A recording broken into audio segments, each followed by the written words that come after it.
the truth is that there's some poll analysis about coal country, and coal country specifically in parts of Queensland. It went a certain way in a very hard fashion. Madigan, obviously not the result that you wanted, but can we just deal with the concept of these sooks and people who are throwing the toys out of the cot because they don't get the right result? Here's the truth about elections. No win is permanent, no loss is permanent.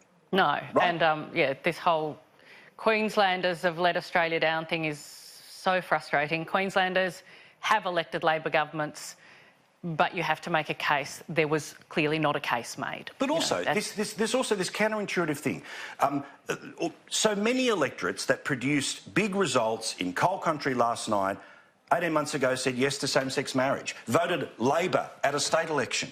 It's not like there's this one uniform sort of, the further you get towards the equator, somehow sanity falls away. No, and some of the comments about, redneck or uneducated or voters are stupid or voters are, selfish. No party is obligated by, no voter is obligated to vote for anyone. But I think, for me, I feel like the issue was I had so many people in the last couple of weeks, friends who are not in politics, and they'd say to me, "Oh, is there an election on?"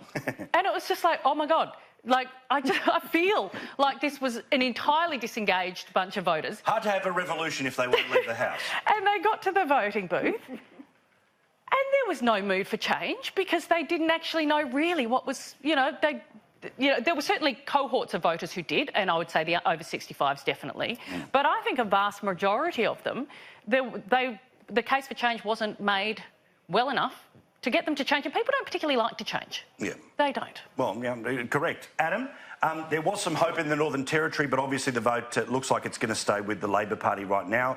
That said, full credit to Jacinta Price for pushing it in Lingiari, which in and of itself is a significant achievement. But let's talk about why this happened last night and some of the ridiculous, surprised, borderline Hillary hysterical reactions to it.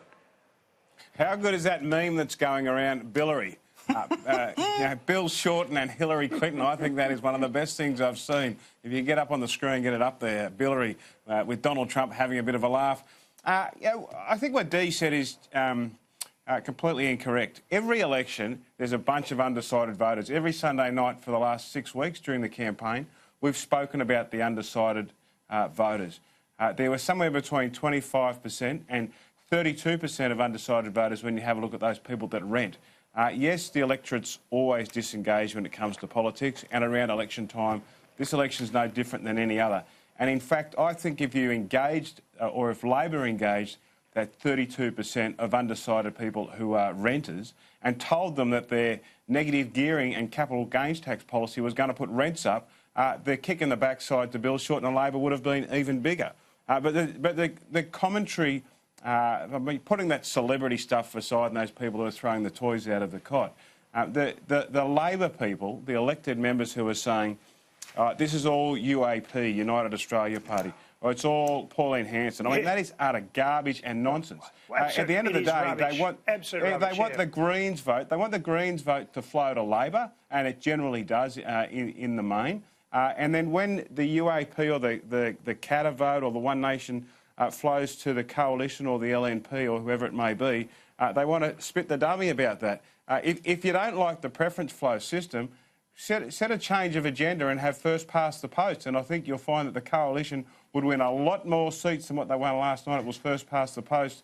There wasn't some green preference sort of flow going to Labor. I think that's just... I think they're probably, though... That's just moronic dummy spitting by Labor Party I think there is a conversation to be had, though, about chequebook political campaigns. And I don't... absolutely. Get up and the unions, they spend money every single election. Let me finish. Can I finish? One time when United Australia Party... Guys, can I finish, please? Guys, she might surprise you tonight. She might surprise you. Can I finish, please? I just said that I think it might be, and I'm not saying there is an answer, but it might be worth having a conversation about whether we do have capped election campaigns. I'm not saying it's a good thing or a bad thing, but it is certainly a conversation worth having. But having said that, one of the bright spots, though, with Clive is he did spend $60 million to get nothing, which, to paraphrase a great American quote, might be the world's most expensive wank in Australian political history. Well, that's absolutely outrageous too. Clive might have spent a lot of money and he didn't get seats.